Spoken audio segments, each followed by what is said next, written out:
con La Hora Clave.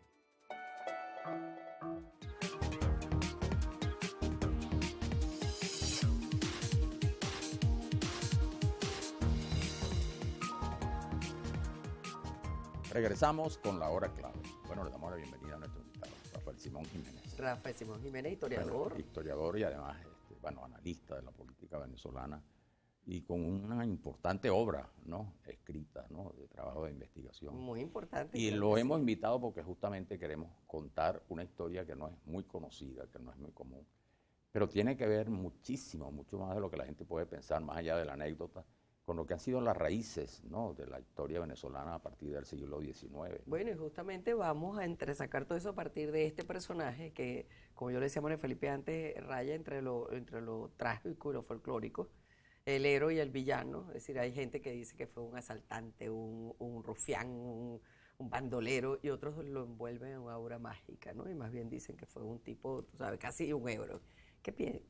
¿Cuál fue la realidad? Bueno, la realidad es que es producto de un tiempo histórico, ¿no? Tú no puedes, como ahora se estila, interpretar los personajes a partir de descontextualizarlos, es decir, de colocarlos en situaciones distintas a las que a ellos les tocó vivir. ¿Cuál es la situación que le toca vivir a Zamora y al Agachado, a González? Bueno, la de un país, en primer lugar, ellos nacieron durante la guerra, ambos nacieron durante la guerra de independencia. Y luego de la guerra de independencia, lo que conoce Venezuela es, en primer lugar, la devastación que deja la guerra de independencia. Y una frase muy lapidaria de Bolívar, cuando dijo, hemos conquistado la libertad a cambio de todo lo demás, porque Venezuela quedó devastada por la guerra. Bien, en segundo lugar, bien gráfica esa frase, ¿no? Es un proceso que se inicia manteniendo, vamos a decirlo así, incólume todo lo que era la estructura económica y social venezolana que venía de la colonia, porque lo que hizo la situación fue que cambió de dueños. Lo que antes ocupaban los españoles, ahora pasó a ocuparla, en primer lugar, la élite ilustrada, los mantuanos, los señoritos caraqueños, que además eran los que habían hecho la guerra. En segundo lugar, una nueva clase social que emerge también, que es la de los grandes generales de la independencia, que se hacen latifundistas, que se hacen grandes poseedores de tierra. Y en tercer lugar, hay una Venezuela cada día más pobre, cada día más despauperada, sobre todo de gente que venía de pelear en la guerra, soldados, cabos, en rangos inferiores, y que queda en el absoluto desamparo. Porque fíjate, no nos hemos terminado de recuperar del desastre y la destrucción de la independencia. Entonces viene esta otra guerra que fue la segunda, claro, en capacidad destructiva. Claro, pero antes de la guerra hay que analizar por lo menos dos situaciones. En primer lugar, lo que fue el gobierno de Páez o la hegemonía de Páez. Y en el contexto de la hegemonía de Páez, dos circunstancias o dos medidas que van a agravar el tema social. En primer lugar, lo que llaman la Ley de Libertad de Contratos del 10 de abril de 1834, que implicaba que tú podías pactar cualquier cosa, incluso intereses usurarios.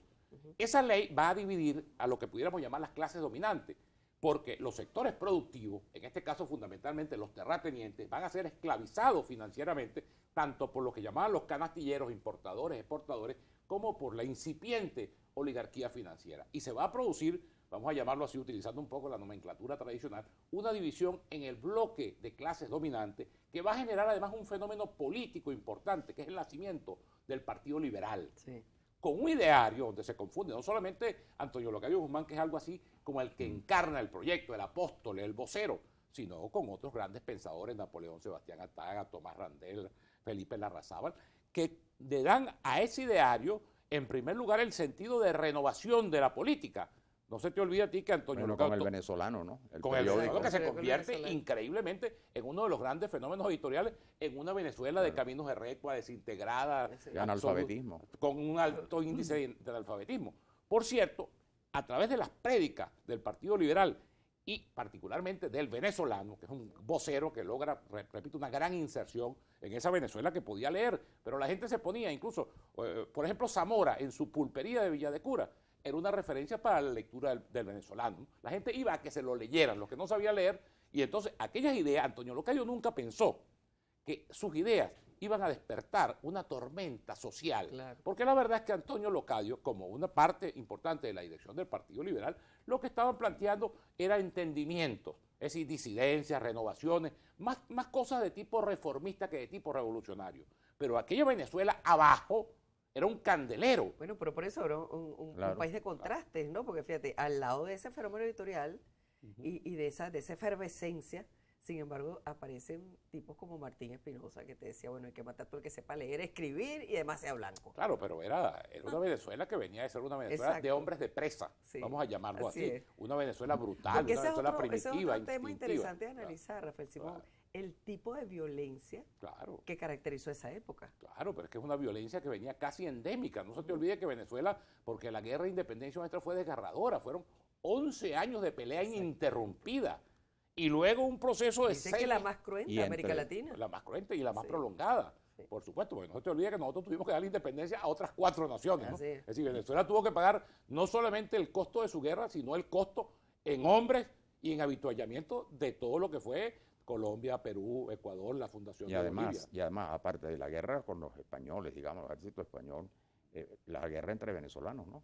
La guerra civil de la que habla Vallenilla. Ahora, Más. fíjate tú, Sí. el contexto, y por supuesto, es que hasta 1815, cuando viene Morillo con la expedición, después que se restituye Fernando VII en el trono español, la guerra fue una guerra civil. Era una guerra entre venezolanos partidarios del rey y partidarios de la independencia. Eso fue un proceso de guerra civil inobjetablemente. La verdadera guerra de liberación o de independencia comienza con la expedición de Morillo, es decir, cuando llegan las tropas españolas y se convierte ya en una contienda por la libertad.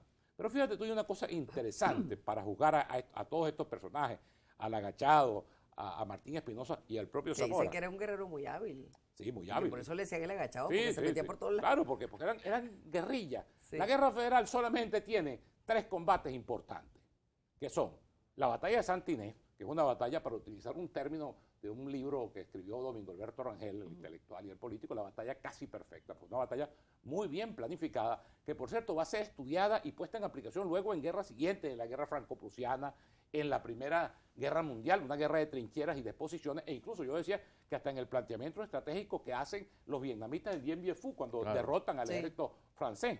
Todo eso parte porque además, De la llamada guerra irregular. irregular, sí, La guerra asimétrica. pero es que Zamora no era, como muchos quieren plantearlo, un ignorante. No era un ilustrado, pero tampoco era un ignorante, entre otras cosas porque él había estudiado en una academia llamada de ingeniería, que fue una incipiente academia militar, que dirigió en Venezuela un general que luego él lo va a derrotar en Santa Inés, Olegario Meneses. Sí. Él en el tiempo del diseño monaguista pasa por esa academia de corta duración y luego es comandante de varias plazas militares. Es decir, se ha querido plantear a Zamora como un ignorante, como un hombre primitivo. La verdad es que lo que representa, y ese es quizás su valor histórico, es un planteamiento que, imagínate tú, si todavía el tema de la tierra es sensible, en una Venezuela donde el 8% vive en el campo y donde Venezuela Claro. es un país prácticamente despoblado desde el punto de vista de la distribución territorial, ¿cómo sería en esa Venezuela donde el 95% vivía del campo y la tierra era el factor fundamental de producción? Entonces, cualquiera que planteara esas ideas, por supuesto que eran ideas muy avanzadas y muy revolucionarias. Ahora, y vas a ir directo a lo que representaron este tipo de personajes como el agachado. No, y sobre todo, Que no es lo mismo que hablar de Zamora o hablar Claro. de alguno de los... claro, entonces fíjate tú, porque hay que colocar el contexto. ¿Qué fue la insurrección campesina de 1846?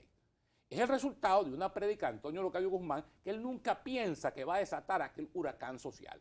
Incluso la revuelta estalla cuando a instancia de Mariño se pacta una reunión en La Victoria entre Páez y Antonio Locayo Guzmán para convenir un acuerdo, porque Antonio Locayo Guzmán lo que era un político componedor, partidario de los pactos, partidario de las componendas. Pero allí toda esa que incendio era un social, concepto de la guerra, ¿no? claro, Que la traía de Europa, la guerra, claro, pues bueno, la guerra él civilizada. Él vivió, Antonio Locayo Guzmán era hijo de un oficial español y viene a Venezuela en 1826, terminada la guerra de independencia, un hombre ilustrado, por eso pudo, digamos, reinar o ejercer un liderazgo muy grande en esa Venezuela también, donde la élite se había reducido, incluso como consecuencia de la guerra de independencia. Ahora, ¿qué pasa? Que cuando Antonio Locayo va desde Caracas hacia Maracay a entrevistarse con Páez a instancia de Mariño, se produce entonces, vamos a decir así, una radicalización del movimiento y se producen varios saqueos de hacienda, entre otros el saqueo de la hacienda de Ángel Quintero, que era el ministro de Relaciones Interiores y que era el verdadero brazo represor, incluso alguien lo llamaba el ángel malo de Páez, porque era el hombre que dirigía, digamos, la represión. Y allí estalla esa insurrección campesina donde van a tener por primera vez actuación tanto el Agachado como Martín Espinosa, al lado de Zamora. Zoilo Medrano, ¿no? Zoilo Medrano también. Y Medrano, exacto. Toda esa insurrección se salda con una fuerte represión, con la condena, con la muerte de Francisco Rangel, el indio Rangel, que también es otro hombre de presa, que fue el jefe militar de la insurrección campesina y que es muerto, por cierto. A Páez le llevan y Páez rechaza el gesto, porque Páez siempre fue un hombre magnánimo, a pesar de toda su capacidad militar e incluso de toda su formación primitiva también en la guerra inicialmente, le llevan la cabeza sangrante del indio Rangel, que lo matan en los combates. A Zamora lo ponen preso, lo condenan a muerte, y también, porque el tema es que estaban unas elecciones pendientes, que son las elecciones en las que Páez impone a Monagas, y el candidato del Partido Liberal era Antonio Lacayo Guzmán, al que inhabilitan supuestamente por una prisión de deudas. Me parecían cosas muy parecidas a las que ahora se utilizan, ¿no? Utilizaron, supuestamente era deudor moroso, deudas rentas municipales, y por eso lo inhabilitaron desde el punto de vista, digamos, del ejercicio tanto del sufragio activo como del sufragio pasivo. Entonces se forma aquella insurrección, repito, que va a ser ahogada en sangre. Claro. Y viene un capítulo importante que va a ser también el antecedente de la Guerra Federal, que son los 10 años de hegemonía de los Monagas, donde el Partido Liberal es factor importante y, repito, donde nuestro personaje central de toda esta trama, Ezequiel Zamora, va a ocupar importantes cargos militares, claro, durante los 10 años. Eso ya es otra historia. Ahora, fíjate, ya nos queda apenas un minutico y medio. También hay versiones encontradas en relación a la muerte de nuestro personaje, el agachado. Yo insisto en esto porque algunos dicen que lo manda a fusilar Zamora por sus múltiples fechorías. A Martín Fenosa sí lo manda a fusilar. Es más, el Samán... Claro, no, pero en una versión se dice que Zamora, junto con unos cuantos, manda a fusilar al agachado por una cantidad de fechorías. Otros dicen que no, que simplemente lo mataron. Yo creo que la versión que tú diste, el general Facundo Camero, que era un hombre también de armas tomar. Es que todos esos hombres eran hombres de presa. Unos destacaron más y otros destacaron menos, pero todos tenían más o menos el mismo pelaje. Pero fíjate tú que el Zamora manda, por cierto, en ese Samán de Santa Inés, yo tuve hace 50 años, quizás un poquito menos, la oportunidad de bautizar uno de los primeros libros que hizo sobre Zamora, que es del ilustre historiador bainés José León Tapia. Lo bautizamos precisamente abajo de ese Samán. Yo ese Samán lo conozco mucho, donde Zamora precisamente castiga los desmanes de Martín Espinosa. Y Zamora es gobernante, por cierto. Yo siempre introduzco, este es un tema desconocido. Zamora gobierna Barinas, la provincia de Barinas la gobierna un mes, entre la victoria de Santa Inés y cuando él decide avanzar hacia el centro, que muere en el cerco de San Carlos. ¿Cuál era el ideario? Porque esa es otra cosa que se ha querido manipular, el ideario de Zamora y el ideario del Partido Liberal. Bueno, chicos, las mismas cosas que planteaba el liberalismo clásico de ese tiempo: libertad de imprenta, libertad de culto, claro, abolición de la pena de muerte, elección directa de los magistrados públicos. Es decir, eran consignas revolucionarias para aquel tiempo histórico. Y en Venezuela el tema de la tierra, ¿no? Bueno, claro, porque él introduce, por eso pudiéramos decir, yo te lo decía fuera de cámara, que pudiéramos decir que Zamora representó lo que pudiéramos llamar el ala izquierda del Partido Liberal, pues. Bueno, aquí tenemos a Leonardo Orellana, vamos a tener que extendernos un poquitico más en este segmento. ¿Qué opina el entrevistado sobre la tesis de Vallenilla Lanz de que la guerra de independencia fue una guerra civil? Creo que ya lo sí, la primera etapa hasta 1814 fue una guerra civil. Lo comentábamos. Sí. Bueno, Rafael Simón, muchísimas gracias. Vale, un placer siempre estar aquí con ustedes. Que hayas estado con nosotros amigos. En esta oportunidad, la hora clave. Vamos a la pausa y regresamos inmediatamente.